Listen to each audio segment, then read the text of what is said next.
Olá pessoal, como vocês estão? Espero que estejam todos bem, se cuidando nesse momento de pandemia ainda, a gente preso dentro de casa a maior parte do tempo.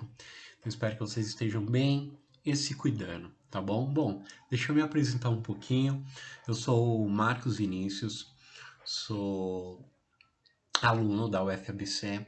Eu ingressei no ano de 2018 pelo curso de Ciências Humanas, né, pelo bacharelado de Ciências Humanas. Atualmente eu faço já os cursos específicos de licenciatura em Filosofia. Meu foco é a licenciatura, mas aqui e ali também eu pego algumas coisas do bacharelado e já já a gente pode explicar um pouco dessas diferenças, tá bom? Mas vamos lá então, né? A filosofia, porque assim, gente, a filosofia, ela se divide em alguns campos de conhecimento, tá? Em algumas áreas específicas do conhecimento, algo que foi bem feito bastante recente, foi bem recente essa divisão, porque pelo menos até o século XIX não existia uma divisão entre campos da filosofia. Então, por exemplo, se a gente falava do estudo científico, do estudo astronômico, do estudo da religião, da moral, tudo era da filosofia e ponto, né? Então foi só recentemente que a gente teve uma divisão entre os campos da filosofia e também foi só recentemente que a gente teve uma divisão entre filosofia e ciência, tá? Isso é importante lembrar.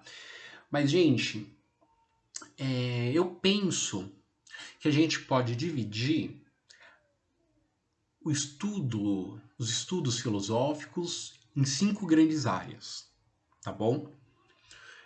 A gente pode começar falando, por exemplo, primeiro da epistemologia. E o que é epistemologia?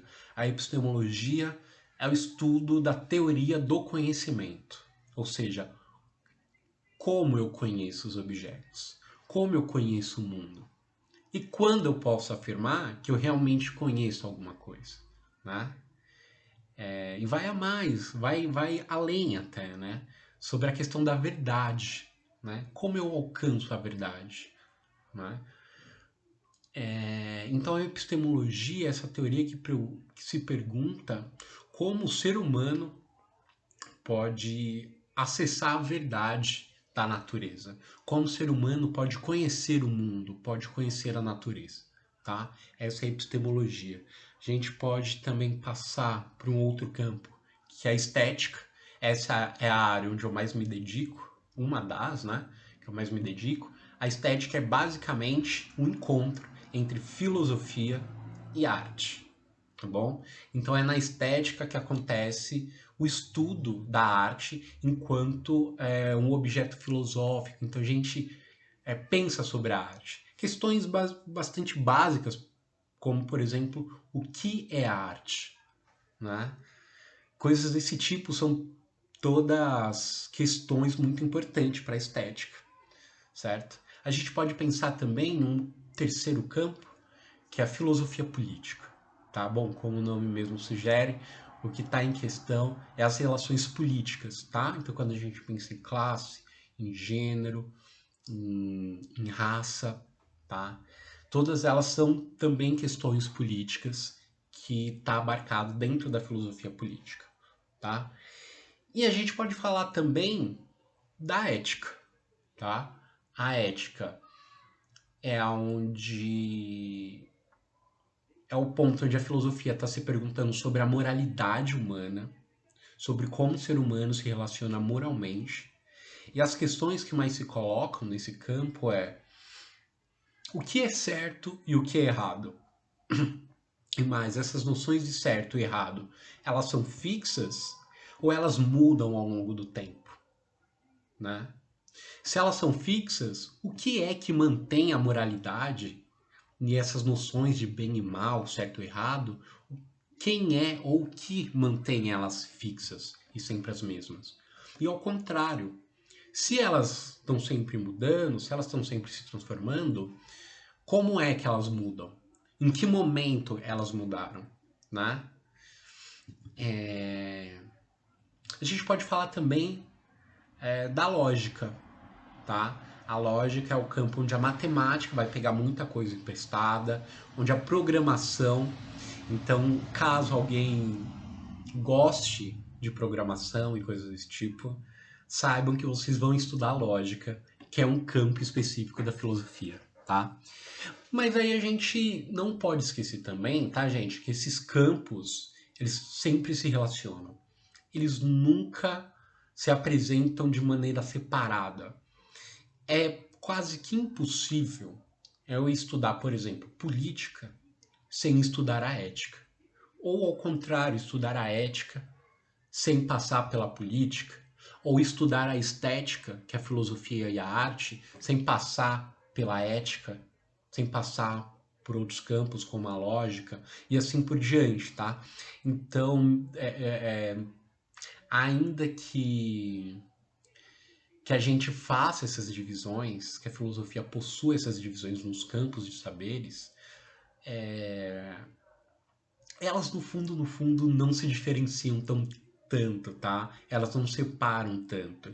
Elas andam sempre juntas. Isso é muito importante, né? Porque aí a gente tem várias perspectivas sobre o mesmo objeto, né? Então, por exemplo, a estética.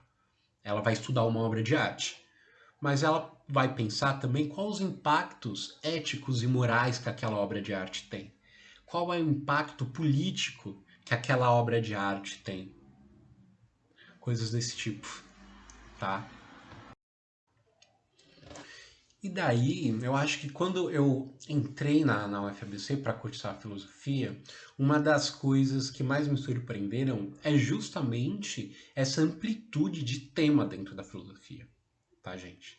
Isso é muito interessante, porque eu desconheço algo, eu desconheço algo que não é e não possa ser um objeto filosófico. O que eu quero dizer com isso? Quero dizer que qualquer coisa pode ser objeto da filosofia, tá? Então, se a gente tem uma preocupação política, a gente pode estudar à luz da filosofia. Se a gente tem uma preocupação sobre a arte, sobre a religião, sobre a alma, sobre Deus, sobre a sociedade em geral, todas elas podem ser objeto de uma pesquisa filosófica. A gente pode pensar todas elas de uma maneira filosófica, tá?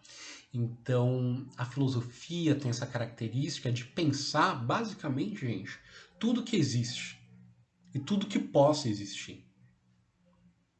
Compreendem? Porque essa é a grande noção da filosofia, ela parte dessas bases ainda, né, quando a gente vê num ponto de vista ocidental e eurocêntrico, a filosofia que parte da Grécia, ela nasce nesse estudo daquilo que existe, das coisas que existem. Bom, então se algo existe, então ela pode ser objeto de filosofia. Então isso é muito interessante, assim, né? Você pode estudar, por exemplo, a medicina, você pode estudar a psiquiatria, a psicologia, a psicanálise, e todas elas têm, em algum momento, um encontro com a filosofia. Então, a filosofia, eu acho que é uma das disciplinas mais abrangentes, é uma das disciplinas que mais abraçam outras disciplinas, tá? Eu acho que a filosofia é a disciplina mais interdisciplinar que tem. Mas existe outra coisa também que me surpreendeu, e isso especificamente na UFABC, tá, gente? Por quê? Porque normalmente o estudo da filosofia é um estudo extremamente eurocêntrico, tá? A pouca filosofia que a gente estuda no ensino médio e a filosofia que a gente estuda, inclusive dentro das universidades, ela na maioria das vezes é uma filosofia eurocêntrica. Tá? Então, se você pega, por exemplo, um livro sobre história da filosofia, ela normalmente só vai falar de autores europeus. Tá? Como se na América Latina não houvesse uma filosofia, como se na África não houvesse filosofia, como se na Ásia não houvesse filosofia.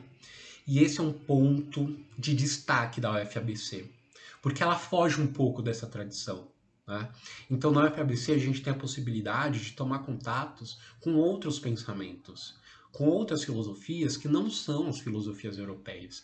Por exemplo, aqui na UFABC, a gente tem a Suzy Pisa, que é uma professora que, de um tempo para cá, ela vem estudando um filósofo camaronês chamado Achille Mbembe, muito importante, tá?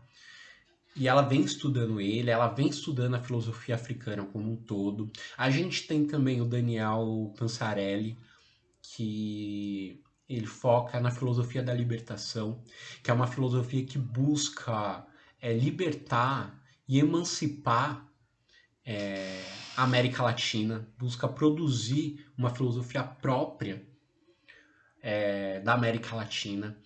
E isso é um ponto de destaque fundamental, né? Tendo em vista que outras universidades não têm essa preocupação.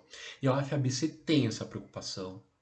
Muitos professores têm essa preocupação de tentar superar essa filosofia europeia para a gente tentar construir um pensamento nosso, um pensamento livre, né? Um pensamento anticolonial, um pensamento decolonial, tá? Então, isso é uma coisa que me surpreendeu muito. E, e daí eu acho que nesse processo, né, de alguém que quer estudar filosofia, que quer cursar filosofia, eu acho que existe alguns elementos importantes. Eu acho que primeiro é a sensibilidade.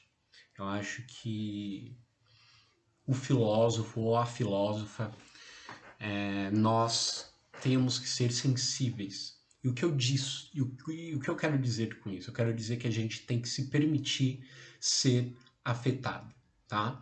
Porque a filosofia, como eu tinha dito alguns minutinhos antes, a filosofia ela se preocupa com a existência, com as coisas que existem, como elas existem, tá? Como essas coisas que existem impactam as nossas vidas, seja na área da religião, seja na área da política, da raça, questões de gênero, de sexualidade, enfim, todos os campos possíveis da ciência, da medicina.